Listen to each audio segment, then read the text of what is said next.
يبلغ مدحته القائلون ولا يحصي نعماءه العادون ولا يؤدي حقه المجتهدون الذي لا يدركه بعد الهمم ولا يناله غوث الفتن الذي ليس لصفته حد محدود ولا نعت موجود ولا وقت معدود ولا أجل ممدود فطر الخلائق بقدرته ونشر الرياح برحمته ووتد بالصخور ميدان أرضه وأصلي وأسلم على حبيبه ونجيبه وخيرته في خلقه وحافظ سره ومبلغ رسالاته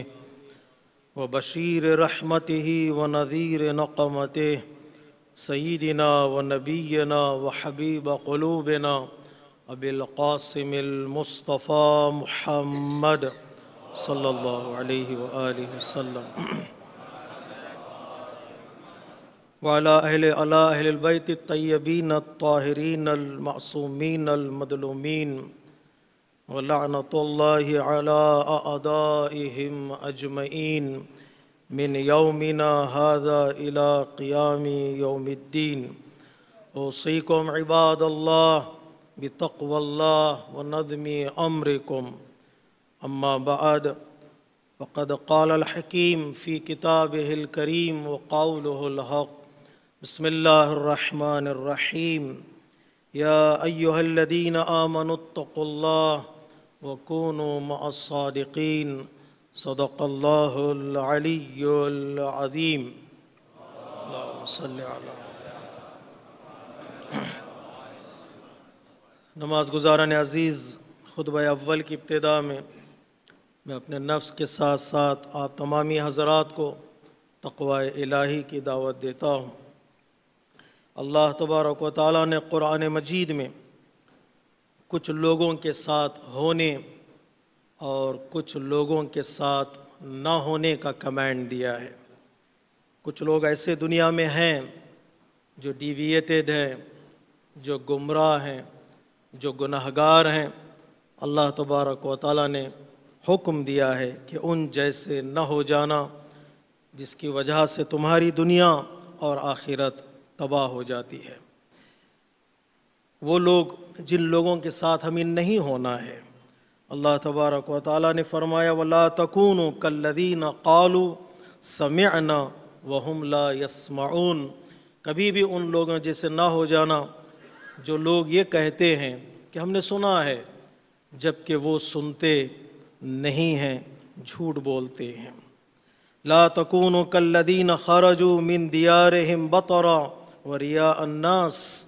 ان لوگوں کی طرح نہیں ہو جانا جو لوگ کام کرتے ہیں، نیکیاں کرتے ہیں، گھر سے باہر نکلتے ہیں، ہجرت کرتے ہیں، لیکن لوگوں کو دکھانے کے لیے، شو آف کے لیے ان کے نیک کاموں میں اگر کوئی ذات نظر نہیں آتی ہے تو وہ اللہ تبارک و تعالی۔ اور اسی طرح اللہ تبارک و تعالی فرماتا ہے قرآن مجید میں لا تکونوا کالذین نسوا اللہ فانساہم انفسہم۔ ان لوگوں کی طرح بھی نہ ہو جانا جنہوں نے اللہ کو بھلا دیا، اس کے نتیجے میں انہوں نے خود کو بھلا دیا ہے۔ اللہ کو بھول جانا ہے، اس کا مطلب یہ کہ انسان اپنے آپ کو بھول جائے اور اپنی اہمیت اور اپنی امپورٹنس کا قائل نہ ہو۔ وَلَا تَكُن مِّنَ الْقَانِتِينَ۔ اللہ تبارک و تعالیٰ قرآن مجید میں کہتا ہے ان لوگوں کی طرح نہ ہو جانا جو اللہ کی رحمت سے مایوس ہو جاتے ہیں، ہوپلیس ہو جاتے ہیں۔ وَلَا تَقْنَطُوا مِنْ رَحْمَةِ اللَّهِ۔ سب سے بڑا گناہ، سب سے بڑا سن جس کی طرف اللہ تبارک و تعالیٰ نے قرآن مجید میں بتایا ہے وہ اللہ کی رحمت اور اللہ کی مغفرت اور اللہ کی عطاؤں سے نا امید ہو جائے، ہوپلیس ہو جائے۔ یا اللہ تبارک و تعالیٰ کہتا ہے لا تکونوا کالذین کفروا۔ ان لوگوں کی طرح بھی نہ ہو جانا جنہوں نے اس دنیا میں کفر اختیار کیا، اللہ کی آیات کو، اللہ کے سائنس کو، اللہ کی نشانیوں کو کا انکار کیا، ڈینائی کیا، ان لوگوں کی طرح بھی نہ ہو جانا، اس لیے کہ ان لوگوں کے لیے دنیا میں بھی پنشمنٹ ہے اور آخرت میں بھی عذاب علیم کا وعدہ ہے۔ اور بعض انبیاء علیہ السلام نے قرآن مجید کی کئی آیتوں میں بتایا ہم ان لوگوں کی طرح نہیں ہیں اور ہونا بھی نہیں چاہتے ہیں۔ ولا جیسے کسی نبی نے کہا فلن اکون ظہیرا للمجرمین، حضرت موسیٰ علیہ السلام نے فرمایا میں مجرم کرمنلز کا سپورٹر نہیں بننا چاہتا، کرمنل کا بیک بون نہیں بننا چاہتا، میرا ارادہ یہ نہیں ہے کسی گناہگار کے کسی کرائم کرنے والے کا میں ساتھ دوں اور اس کے ساتھ چلوں۔ ولا تکن للخائنین خصیما، کبھی بھی ان لوگوں کے دوست نہ ہو جانا جو لوگ خیانت کرتے ہیں، جو لوگ بٹرائی کرتے ہیں دوسروں کو، ان لوگوں کی دوستی بھی تمہارے لیے اچھی نہیں ہے۔ ولا تکونوا کالذین تفرقوا واختلفوا، جو لوگوں میں اختلاف ڈالتے ہیں، لوگوں میں ڈس یونٹی کا کام کرتے ہیں، ان لوگوں کی طرح بھی نہ ہو جانا۔ وہ لوگ اگر الگ ہو جاتے ہیں تو ان کا وہ اپنا فائدہ ڈھونڈتے ہیں، لوگوں کو بچھڑا کر، لوگوں میں دوریاں پیدا کر کے وہ اپنا فائدہ کر کے چلے جاتے ہیں، ان لوگوں کی طرح بھی نہیں ہو جانا۔ کئی آیتوں میں اللہ تبارک و تعالیٰ نے کہا ایسے لوگوں کے ساتھ نہ ہونا جن لوگوں کا ساتھ تمہیں نقصان پہنچائے، بلکہ یوں دعا کرنا کہ پروردگار مجھے ان لوگوں کا ساتھ نصیب ہو جن کا ساتھ میری دنیا بھی آباد کرے اور جن کا ساتھ میری آخرت بھی آباد کرے۔ حضرت یوسف علیہ السلام نے فرمایا الحقنی بالصالحین، پروردگار میرا ساتھ ہو تو اچھے لوگوں کا ساتھ ہو، صالح لوگوں کا ساتھ ہو۔ یا بعض انبیاء علیہ السلام نے فرمایا وَأَكُمْ مِنَ الصَّالِحِينَ، نہ تنہا دنیا میں پروردگار میرا نام نیک لوگوں کے ساتھ لکھ اور آخرت میں بھی پروردگار میرا شمار اچھے لوگوں میں ہو۔ اگر اچھے لوگوں کا نام لکھا جائے، لسٹ تیار کی جائے، فہرست تیار کی جائے، کہیں نہ کہیں میرا نام نظر آئے دنیا میں بھی اور آخرت میں بھی۔ پروردگار اگر ہم زندہ رہیں تو نیک لوگوں کے ساتھ، اور اگر اس دنیا سے اٹھے تو ہمارا حشر، ہمارا نشر بھی نیک لوگوں کے ساتھ ہو۔ وہ توفنا مسلمین، بعض آیتوں میں ہے کہ پروردگار ہمیں موت آئے تو اس حالت میں آئے کہ ہم مسلمان ہوں، ہم اللہ کو ماننے والے ہوں اور اللہ کے دین پر چلنے والے ہوں۔ اس لیے کہا جاتا ہے مسلمان ہو کر زندگی گزارنا آسان ہے، مسلمان مرنا بہت مشکل ہے۔ آخری لمحات تک اپنے ایمان کو، اپنے دین کو، اپنے مکتب کو باقی رکھنا، ان شبہات سے، ڈاؤٹ سے کلیئر رکھنا بہت مشکل مرحلہ ہے۔ انبیاء علیہ السلام نے اپنے بچوں کو جو نصیحت کی، حضرت یعقوب نے اپنے بچوں کو بٹھا کر جو بات کی ہے قرآن مجید میں کہ دیکھو اگر مرنا تو مسلمان مرنا، یہ نہیں کہ تم نبی کے بیٹے ہو، نبی کے فیملی سے تمہارا تعلق ہے، تم نجات یافتہ ہو، نہیں، تمہارے دین کو، تمہارے مکتب کو بچانا یہ تمہارا کام ہے، مرنا تو مسلمان مرنا۔ اور قیامت میں بھی اگر اللہ تبارک و تعالی ہمیں اٹھا رہا ہے، ایک نئی زندگی دے رہا ہے، وہ توفنا مع الابرار، پروردگار مریں اور اٹھیں تو اچھے لوگوں کے ساتھ، ابرار لوگوں کے ساتھ ہمارا حشر ہو اور ہمارا نشر ہو۔ اور انہی آیات میں اللہ تبارک و تعالیٰ نے کہا وَكُونُوا مَعَ الصَّادِقِينَ، سچے لوگوں کے ساتھ ہو جاؤ، سچے لوگوں کے ساتھ ہونے کی کوشش کرو۔ جب ساتھ چلتے رہو گے تو کچھ نہ کچھ اثر تمہاری زندگی میں آتا چلا جائے گا۔ نیک لوگوں کے ساتھ اٹھنا، نیک لوگوں کے ساتھ بیٹھنا، نیک لوگوں کی مدح کرنا، نیک لوگوں کے قصیدے پڑھنا، یہ سب وہ اس وجہ سے ہے کہ انسان کے اندر نیک بننے کی خواہش پیدا ہوتی ہے، نیک بننے کا تصور پیدا ہوتا ہے۔ تو اللہ تبارک و تعالیٰ نے نہ تنہا کبھی کمانڈ دیا کونوا مع الصادقین، یہ کمانڈ آف اللہ ہے، یہ اللہ تبارک و تعالیٰ کا حکم ہے کہ ہونا ہی پڑے گا۔ یہ نہیں کہ انسان استخارہ دے کے مجھے ہونا ہے کہ اچھوں سچوں کے ساتھ نہیں ہونا، نہیں، ہونا ہی پڑے گا، یہ کمانڈ آف اللہ تبارک و تعالیٰ۔ نہ اس میں، اور حتیٰ انبیاء علیہ السلام نے حکم دیا ہے وَكُن مِّنَ الشَّاكِرِينَ، جو لوگ شکریہ ادا کرتے ہیں، جو لوگ تھینکفل ہوتے ہیں اللہ کی نعمتوں کو لے کر، ان میں سے ہونے کی کوشش کرو۔ وَكُن مِّنَ السَّاجِدِينَ، سجدہ کرنے والوں کے ساتھ ہونے کا تمہارا ارادہ ہونا چاہیے۔ حتیٰ پیغمبر اسلام خود فرماتے ہیں وَأُمِرْتُ أَنْ أَكُونَ مِنَ الْمُسْلِمِينَ، نہ تنہا تمہیں کمانڈ دے رہا ہوں مسلمان زندہ رہو اور مسلمان مرو، اللہ نے مجھے حکم دیا ہے کہ میں مسلمانوں میں سے ہو جاؤں۔ یہ اسلام ایک عالی ترین مرحلہ ہے، جو اسلام ایمان سے بھی بڑا مقام ہے، مکمل سبمیشن، ٹوٹل سبمیشن کے معنی میں، جسے انبیاء علیہ الصلاۃ والسلام کو بھی ہم مسلمانوں کی فہرست میں لکھتے ہیں۔ ایک مسلمان جو ہماری زبانوں پر ہوتا ہے، جو کلمہ پڑھ لے لا الہ الا اللہ محمد الرسول اللہ صلی اللہ علیہ وآلہ وسلم، وہ پڑھ لیتا ہے، وہ مسلمان ہو جاتا ہے۔ جیسے بعض ہمارے فقہا کہتے ہیں فقہی مسلمان۔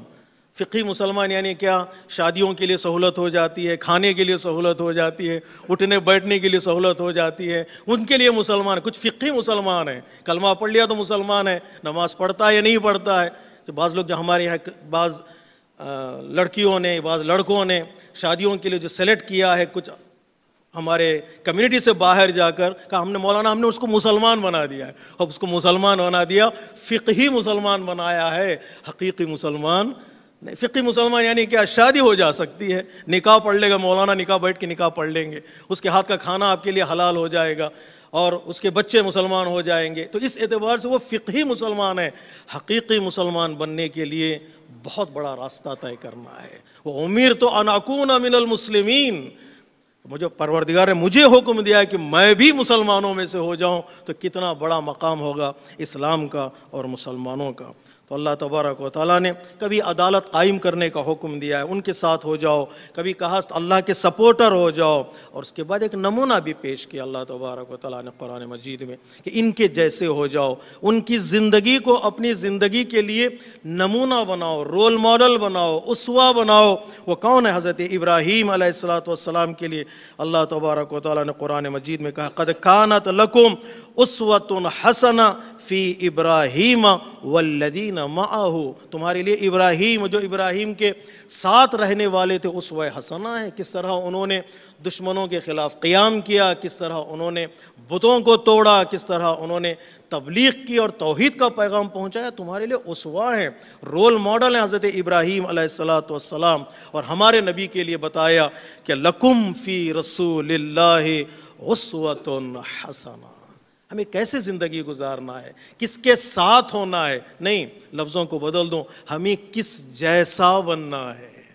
کون ہے ہمارے لیے رول ماڈل، کون ہے ہمارے لیے مرر، ایک آئینہ جس کو ہم اپنے سامنے رکھیں اور اپنے چہرے کو اس میں دیکھ سکیں اور کہیں کہ میں مسلمان ہوں، ان سے قریب ہوں۔ کتنا قریب ہوں؟ پرسنٹیج میں لے آئیں، 1%، 2%، انسان اپنے آپ کو اور قریب لے کر جا سکتا ہے۔ اتنا شبیہ بن جائے، ان جیسا اتنا بن جائے کہ اس کو کہا جائے یہ شبیہ ہے رسول اللہ صلی اللہ علیہ وآلہ وسلم۔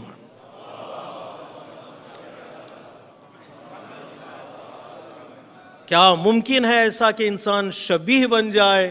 ماہ شعبان میں کچھ ایسی شخصیتوں کا تعارف اللہ تبارک و تعالیٰ نے ہمارے لیے کرایا ہے کہ ہاں یہ ممکن ہے کہ انسان نہ تنہا چہرے کے اعتبار سے، انسان فیس کے اعتبار سے وہ شبیہ رسول بن سکتا ہے، بلکہ اخلاق کے اعتبار سے، بیہیویئر کے اعتبار سے، مینرز کے اعتبار سے، سپیچ کے اعتبار سے، چال چلن کے اعتبار سے بھی انسان شبیہ رسول ہو سکتا ہے۔ کہ انقلاب کربلا میں مولا امام حسین علیہ السلام نے ایک نمونہ ہمارے لیے پیش کیا، ہمارے یوتھ کے لیے، ہمارے ٹین ایجرز کے لیے۔ یہ ماہ شعبان بڑا ہی خوبصورت مہینہ ہے ان کے لیے کہ ہم دو بڑی شخصیتوں کو یاد کرتے ہیں، ایک حضرت علی اکبر علیہ السلام اور ایک حضرت قاسم علیہ السلام۔ وہ آگے بڑھیں، ان کی تاریخ کا مطالعہ کریں، ان کی ہسٹری کا مطالعہ کریں، ان سے قریب ہونے کی کوشش کریں۔ یہ لوگ ہمیں رسول سے قریب لے جائیں گے، امام حسن مجتبیٰ سے قریب لے جائیں گے۔ شبیہ رسول اسلام کے طور پر، نمونے کے طور پر امام حسین علیہ السلام نے ہمارے ٹین ایجرز کے لیے، ہمارے یوتھ کے لیے ایک نمونہ پیش کیا کہ دیکھو جنگ کربلا میں اس کو بھیج رہا ہوں۔ اللہ کو گواہ بنا کر کہا ہے امام نے اللہم اشہد علی ہؤلاء القوم فقد برد الیہم غلام اشبہ الناس خلقا وخلقا ومنطقا۔ ہم عام طور سے اس کو مصائب میں پڑھتے ہیں، لیکن مولا علی اکبر کے فضائل کی طرف رخ کیا جائے، چہرے کے اعتبار سے یہ شبیہ رسول ہے، اخلاق کے اعتبار سے یہ شبیہ رسول ہے، اور جب وہ بولتا ہے، بات کرتا ہے تو ایسا لگتا ہے پیغمبر اسلام بول رہے ہیں۔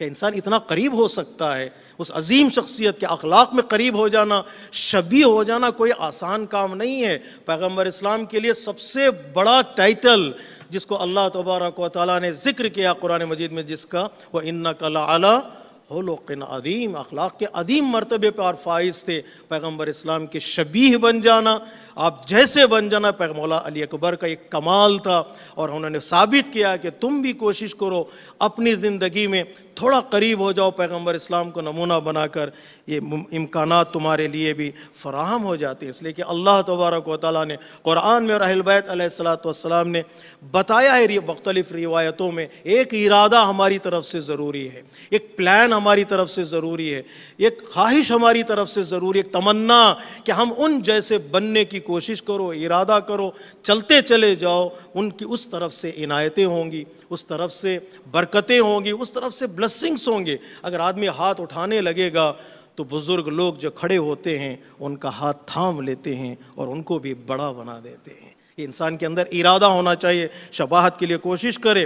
اتنا ہی نہیں کہ مولا علی اکبر کو مولا امام حسین علیہ السلام نے شبیہ قرار دیا، باپ نے بیٹے کے لیے کہا ہو نہیں، یہ امام کے الفاظ ہیں، یہ بڑی پرسنالٹی کے الفاظ ہیں جو دشت کربلا میں بتا رہے ہیں دشمنان دین جو آپ کے مقابل میں کھڑے ہوئے تھے، تم جس کے خلاف جنگ کر رہے ہو اس کے لشکر میں ایک شبیہ رسول بھی ہے۔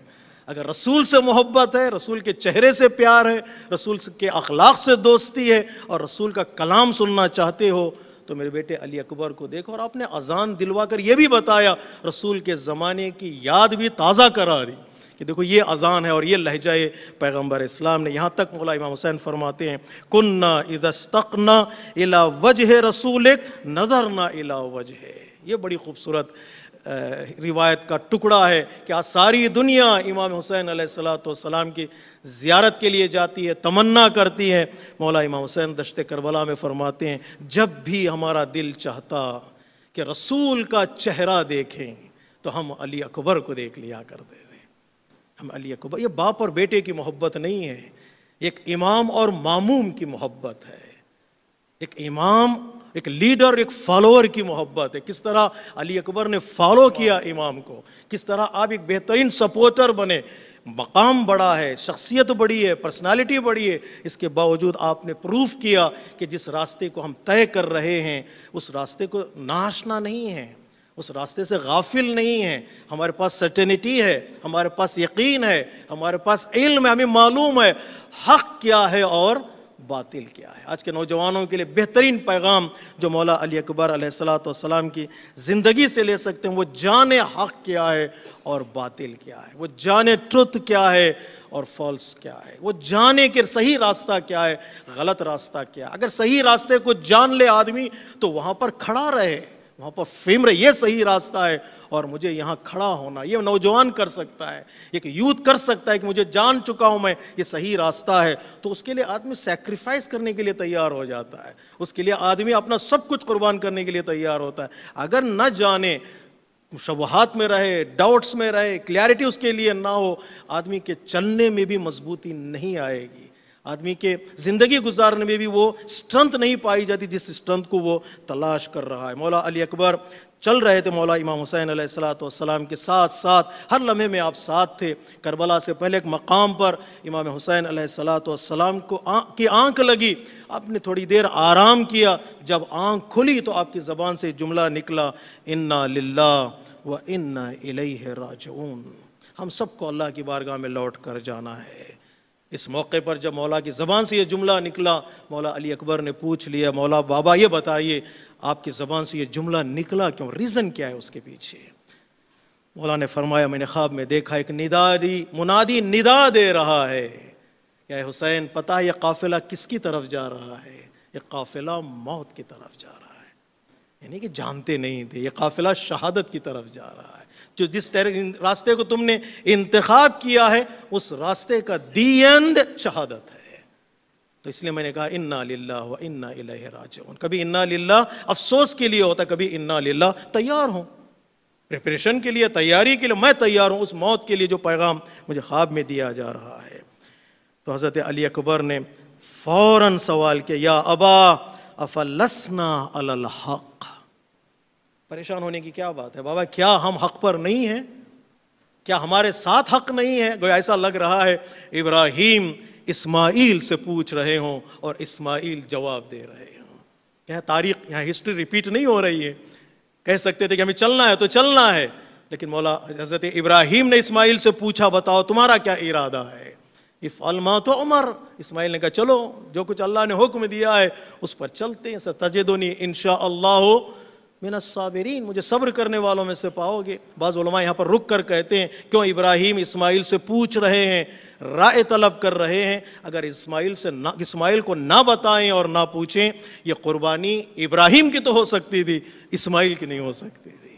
اس قربانی میں اسماعیل کو شامل کرنے کے لیے ابراہیم نے سوال کر لیا. یہاں پر مولا امام حسین پوچھ رہے ہیں، مولا علی اکبر کو دیکھ رہے ہیں یہ کس کا ارادہ کیا ہے، تاکہ انقلاب کربلا میں حسین کے ساتھ ساتھ علی اکبر بھی علم کے ساتھ، شعور کے ساتھ، سرٹینٹی کے ساتھ شامل ہوں اس انقلاب میں، نوجوانوں کے لیے نمونہ بن سکیں. کیا ہم حق پر نہیں ہیں؟ امام نے فرمایا بلا یا بنیا واللہ الذی الیہ مرجع العباد. ہم کیوں نہیں، ہم سب حق پر ہیں اور سارے بندوں کو اللہ ہی کی طرف لوٹ کر جانا ہے، چاہے اللہ کو مانے یا نہ مانے، حق کو تسلیم کرے یا نہ کرے، جانا تو اللہ ہی کی طرف ہے. کتنا اچھا ہے حق کے راستے پر رہے اور اللہ کی طرف چلا جائے، دنیا بھی آباد ہوگی، آخرت بھی آباد ہوگی. وہی جملہ علی اکبر نے فرمایا جو مولا علی نے نہج البلاغہ میں فرمایا تھا. علی کو کیا خوف ہے موت کا، یا موت اس پر آ پڑے یا علی جا کر موت پر گر پڑے. اس شجاعت کو دکھایا مولا کائنات نے، اور اس علی نے، کربلا کے علی نے وہی جملہ ارشاد فرمایا یا ابت اذن لا نبالی بالموت. اگر حق پر ہیں تو ہم موت کا مزہ بتانے والے ہیں، موت سے ڈر کر بھاگنے والے نہیں. کیا خوف ہے ہمیں؟ موت ہم پر آئے یا ہم موت پر چلے جائیں. اور انہوں نے اپنی جانوں کو قربان کیا، رول ماڈل بنے، اسوہ بنے ان لوگوں کے لیے جو لوگ حق پر چلتے ہیں اور حق کی تبلیغ کرتے ہیں اور حق کو حیات دیتے ہیں، حق کو بقا دیتے ہیں. یہ ہماری ذمہ داری ہے کہ ان بزرگ شخصیتوں کو یاد کریں. ان کی یاد میں جو پیغام ملتا ہے وہ پیغام حق ہے. حق پر ڈٹے رہنا، حق پر چلتے رہنا اور حق بولنے والے اور حق کا پیغام دینے والوں کے ساتھ چلنا ہوتا ہے. ان احسن الحدیث وابلغ الموعظہ کتاب اللہ. بسم اللہ الرحمن الرحیم. والعصر ان الانسان لفی خسر الا الذین آمنوا وعملوا الصالحات وتواصوا بالحق وتواصوا بالصبر.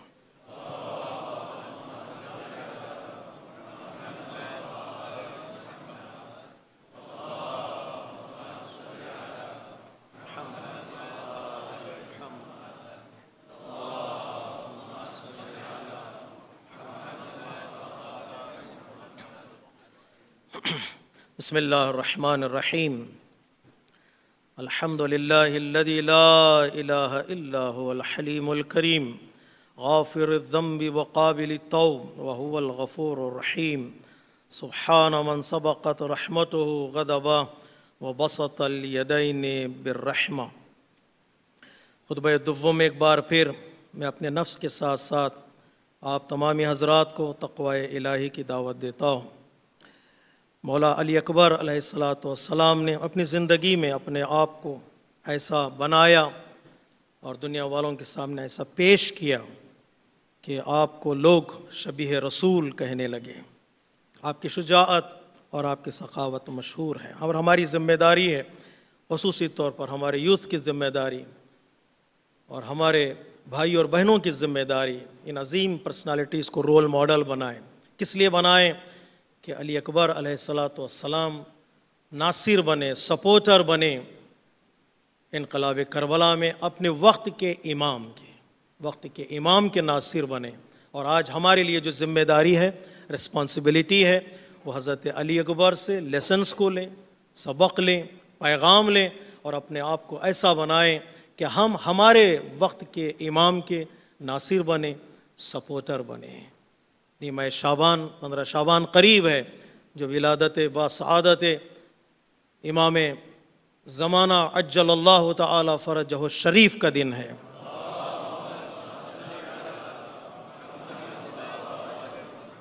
تو اپنے آپ کو تیار کرنا ہے، اپنے پریپیئر کرنا ہے، نہ صرف جشن کے لیے، محفل کے لیے تیاری ہو، بلکہ امام کی نصرت کے لیے تیاری ہو۔ ہمارے امام نے سوال کیا ہے ہم سے، حل من ناصر ینصرنا۔ حضرت علی اصغر کی شہادت کے بعد امام حسین نے کہا کون ہے میری مدد کرنے والا؟ اس وقت امام کو کوئی مدد کرنے کے لیے بھی آتا تو شاید کربلا میں اس کا اتنا فائدہ نہیں ہوتا تھا۔ امام کا مقصد یہ نہیں تھا کہ کربلا والے سنیں حل من ناصرین، یہ آج تک ہمیں پیغام پہنچے۔ آج کون ہے امام وقت کی مدد کرنے والا، نصرت کرنے والا، اور امام وقت کے بتائے ہوئے راستے پر چلنے والا ہے۔ کئی لوگوں کی خواہش ہوتی ہے، تمنا ہوتی ہے کہ امام کے ساتھ رہیں، امام کا دیدار کریں۔ یہ ہمارے لیے پتہ نہیں ایک امتحان ہے یا ٹیسٹ ہے، انشاءاللہ میں اس کی طرف اشارہ کروں گا کہ ہماری آنکھوں میں اتنی طاقت نہیں ہے، اتنی بینائی نہیں ہے کہ ہم وقت کے امام کو دیکھ سکیں، لیکن یہ خواہش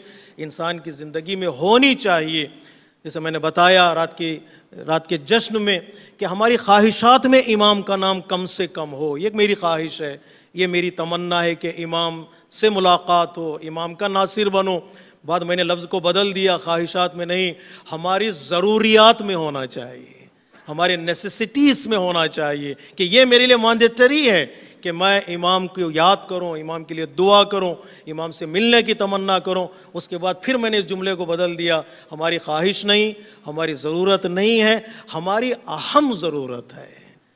اس لیے کہ اس قوم کو یتیم کہا جاتا ہے جو قوم اپنے امام کے ساتھ نہیں ہوتی۔ اہم ضرورت کا مطلب سب سے پہلے ہمارے لائن میں جب ہم پروگرام بنائیں، پلان بنائیں، سب سے پہلا نام یہ ہونا چاہیے مولا ہم آپ کو سلام کرتے ہیں، آپ کے لیے دعا کرتے ہیں اور آپ کے ناصر بننا چاہتے ہیں۔ اگر اہم ضرورتوں میں سے ہو، یاد کرتے چلے جائیں، یقیناً اللہ کی طرف سے کرم ہوتا ہے۔ علی بن مہدیار کی طرح کہ جنہوں نے حج پہ جب ان کو سن لیے، انہوں نے سنا تھا کہ حج پر امام آتے، امام سے ملاقات ہوتی ہے، 20 حج کیے اس نیت کے ساتھ کہ حج بھی ہو جائے اور امام وقت کا دیدار بھی ہو جائے۔ ہم کتنی کوشش کرتے ہیں، ہم کتنی کوشش کرتے ہیں امام سے ملنے کے لیے، امام کے ظہور کے لیے، امام کے لشکر میں شامل ہونے کے لیے، کتنی تلاش ہمارے پاس ہے۔ 20 حج کیے اور 20 حج کرنے کے بعد جب 20ویں حج میں آپ کی ملاقات ہوئی، یہ ریسنٹلی قصہ نہیں ہے، واقعہ نہیں ہے، کتابوں میں لکھا ہوا ہے، 1200 سال پہلے کا واقعہ ہے۔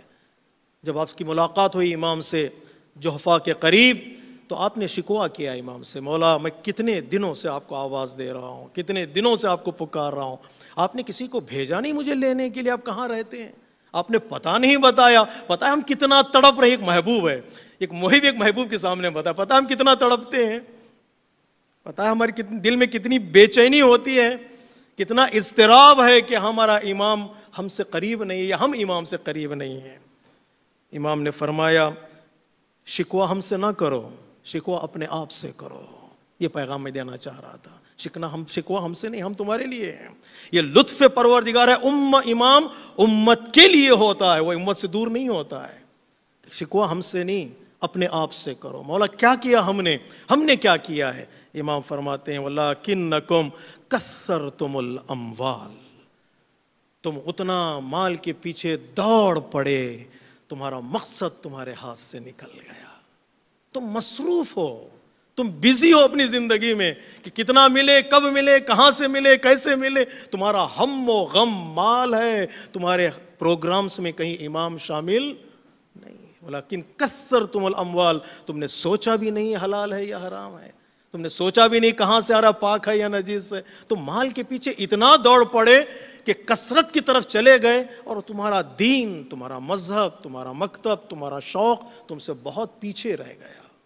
1 2 وَتَجَبَّرْتُمْ عَلَى ضُعَفَاءِ الْمُؤْمِنِينَ، تم نے مؤمنین میں جو کمزور ہیں، جو ویک ہیں، ان کو پاور دینے، ان کو اسٹرنتھ دینے کی تم نے کوشش نہیں کی۔ کوشش تو نہیں کی، انہیں دبایا، انہیں مجبور کیا، ان کا حق تم نے ادا نہیں کیا، ان کا جو شیئر تھا تم نے ان کو نہیں دیا ہے۔ تم نے کیا تجبر، تمہیں بہت ساری چیزیں آ جاتی ہیں، تم نے نہیں کیا، تمہارے پاس گردن پر جو حق تھا وہ تم نے حق ادا نہیں کیا۔ حق ادا جب نہیں ہوتا ہے تو بڑا حق ہمارے ہاتھوں سے دور ہو چلا جاتا ہے۔ وَتَجَبَّرْتُمْ عَلَىٰ ضُعَفَاءِ الْمُؤْمِنِينَ، اور اس کا تیسرا مرحلہ بھی ہے ہمارے لیے، وَقَطَعْتُمُ الرَّحْمَ الَّذِي بَيْنَكُمْ، تم نے رشتہ داروں سے، اپنے گھر والوں سے اپنے رشتے کو توڑ لیا، مال کی خاطر، پاور کی خاطر، عیش کی خاطر، چند لمحوں کی لذت کی خاطر تم نے ماں سے، باپ سے، بھائی سے، بہن سے، گھر والوں سے، رشتہ داروں سے اتنے تم دور ہو گئے کہ گویا تم امام سے دور ہو گئے۔ امام آئیں گے تو کیا کریں گے؟ دین کا پیغام دیں گے۔ امام آئے تو کیا کریں گے؟ کمزوروں کو طاقت دیں گے۔ امام آئے گے تو کیا کریں گے؟ گھروں میں محبت کو بھریں گے۔ وہ امام کا کام ہے۔ اگر تم آج کی دنیا میں امام کا کام نہیں کرو گے تو تم امام سے دور ہوتے چلے جاؤ گے۔ کمپلین ہم سے نہیں، اپنے آپ سے کرو، واپس آ جاؤ، مال کے ساتھ دین کا خیال کرو، واپس آؤ، اپنے آپ کے خیال کے ساتھ غریبوں کا خیال کرو، واپس آؤ، اپنے زندگی کے ساتھ میں، میری بیوی، میرے بچے، اوکے وہ بھی بچا لے آدمی، اس زمانے میں بہت مشکل ہے، لیکن اس کے ساتھ ساتھ تمہارے جو سراؤنڈنگس میں ہیں ان کے لیے بھی کچھ ٹائم نکالو، رشتہ داریوں کو مضبوط کرو تاکہ تم اپنی زندگی میں آرام سے سانس لے سکو۔ امام نے پیغام دیا ہے، اس پیغام کے سائے میں ہماری ذمہ داری کیا ہے؟ مال کے اعتبار سے، رشتہ داروں کے اعتبار سے ہماری زندگی ذمہ داری بہت بڑی ہے، اس کے خاص طور پر خیال کرنا یہ ہم سب کا فریضہ ہے، کہیں ایسا نہ ہو کہ ہماری وجہ سے کہیں امام کے آنے میں دیری نہ ہو جائے۔ پروگرامز میں پارٹیسپیشن لینا ہم سب کا کام ہے، امام کے لیے دعا کرنا ہم سب کا کام ہے، لیکن کچھ ایکشنز بھی ہو۔ بعض علماء کہتے ہیں افضل الاعمال انتظار الفرج، اعمال کہا گیا ہے، حالت نہیں ہے، بیٹھے رہنے کا نام انتظار نہیں ہے، چلتے رہنے کا نام انتظار ہے، عمل ہے۔ عمل کیا کر رہے ہو تم امام کے لیے؟ کیا کر رہے ہو امام کے لیے؟ ایک جشن میں شریک ہو جاؤں، ایک پروگرام میں شریک ہو جاؤں، یا کچھ امام کے نام پہ کچھ کام بھی کروں، کسی کا ہاتھ تھاموں، کسی کو راستہ دکھاؤں، کسی کے ہیلپ کروں۔ الحمدللہ ہمارے یہاں کمیونٹی میں کچھ ایسے کام ہیں، اپرچونٹیز دیے جاتے ہیں کمیونٹی کی طرف سے، انشاءاللہ ہمارے مومنین اس کو لبیک کہیں گے، آگے بڑھیں گے۔ افریقہ فیڈریشن کی طرف سے سولیڈیرٹی ڈے جو منایا جا رہا ہے امام کے نام پر، یہ اس لیے منایا جا رہا ہے کہ انسان کی جیب سے کچھ نکلے، انسان کے ہاتھ سے کچھ نکلے، ان لوگوں کے نام جو امام کے عاشق ہیں، امام کی محبت کرتے ہیں، امام سے محبت کرتے ہیں، امام کی دوستی ان کے دل میں ہے۔ اپنے ایک دن کی سیلری، اپنی ایک دن کی کمائی کم سے کم انسان عنوان امام کے چاہنے والوں کی مدد کے طور پر نکالے۔ یقین مانیے گا، کسی بزرگ عالم دین کا جملہ ہے، ہمارے امام کسی کا قرضہ اپنی گردن پر نہیں رکھتے۔ یہ بہت خوبصورت جملہ ہے۔ وہ ایک کے بدلے کئی گنا اسے ریٹرن ملے گا اس دنیا میں، پھر اس دنیا میں ثواب کی کوئی انتہا نہیں ہوگی۔ آج ہمارے لیے کچھ قیمت نہیں ہے، اگر انسان اس کی طرف توجہ کرے، کچھ پیسہ میں دے دوں تو میری جیب خالی ہو جائے گی، ایسا بھی تو نہیں ہے۔ جتنا انسان کر سکتا ہے، ایک کوشش کرے کہ انسان اپنے مال میں کسی کو حصہ دار بنائے، اپنے مال میں مال سے کسی کی سپورٹ کرے۔ ابھی بھی جان دینے کا وقت نہیں آیا ہے تو شکر ادا کرے، مال میں ہمارا امتحان پورا ہو جائے کہ پروردگار ہمارے دین میں کبھی ہمارا امتحان نہ لینا۔ وصلی علی سید المرسلین خاتم النبیین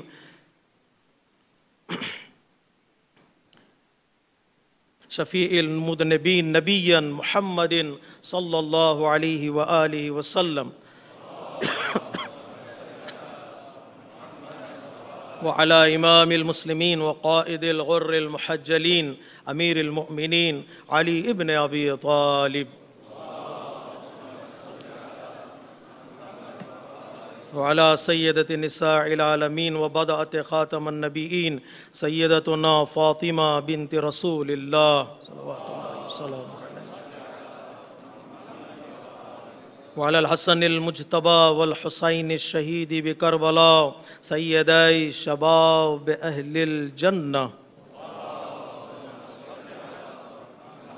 وعلى ائمة المسلمين وقادة المؤمنين علي ابن الحسين ومحمد ابن علي وجعفر ابن محمد وموسى ابن جعفر وعلي ابن موسى ومحمد ابن علي وعلي ابن محمد والحسن ابن علي عليهم الصلاة والسلام اللهم صل على مولانا صاحب الزمان محمد وآل محمد صلوات اللہ وسلامہ علیہ وعلى آبائہ الکرام اللہم عجل فرجہ وسہل مخرجہ واجعلنا من المستشہدین بین یدی اللهم اجعلنا ممن يذكر فتنفعه الذكرى إن الله يأمر بالعدل والإحسان وإيتاء ذي القربى وينهى عن الفحشاء والمنكر والبغي يعظكم لعلكم تذكرون